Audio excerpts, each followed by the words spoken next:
Yes, आता तुम्ही एक प्रश्न विचारला की हैदराबाद गॅझेटी म्हणजे काय. आता तुम्ही बघू शकता मागच्या काही दिवसापासून महाराष्ट्रात आणि खास करून मुंबईत एक आंदोलन छेडले मराठा आरक्षणाचं. कोणी छेडलं ते तर आपल्या जरांगे पाटलांनी त्या आंदोलनासाठीचा पवित्रा घेतला. त्याच्यात एक शब्द निघून येतोय तो म्हणजे काय आपला हैदराबाद गॅझेटी. तर गॅझेटीचा अर्थ काय होतो मुळात एक लक्षात घ्या की गॅझेटी म्हणजे शासनाचं एक राजपत्र असतं ज्याच्यात प्रशासनिक आणि कायदेविषयक सगळ्या माहिती लोकांपर्यंत पोहोचवल्या जातात. हे झालं तुमचं गॅझेटी. आता हैदराबादचा काय संबंध, आपला जो मराठवाडाचा रिजन आहे आपला तो पहिले कोणत्या संस्थानात होता, महाराष्ट्र बनण्याच्या अगोदर ब्रिटिश काळापासून तर त्याच्या आधीपासून निजाम जो होता नवाब, तर त्याच्या काळात हा सगळा मराठवाड्याचा प्रदेश त्याच्या अंडर होता. तर 1901 मध्ये ब्रिटिशांनी जी काही जनगणना केली, ठीक आहे, तर त्या जनगणनेत असं लक्षात आलं की 36% म्हणजे काही मराठा होते तर त्यांचा असं नोंद आहे की ते सगळे कुणबीच आहे. त्याच्यात असं म्हटलं गेलं की जेवढे काही हे जे मराठा आहे हे कुणबी आहे.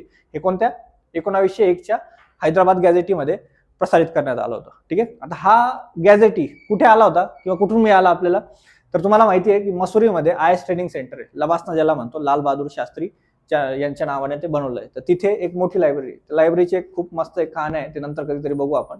तर अतिशय सुंदर लायब्ररी. तर तिथून एक डॉक्युमेंट मिळालं आपल्याला आणि त्याच्यात हे सगळं हैदराबाद गॅझेटी आणि मराठा कुणबी जो काही सगळ्या गोष्टी आहेत त्याच्यात आलं.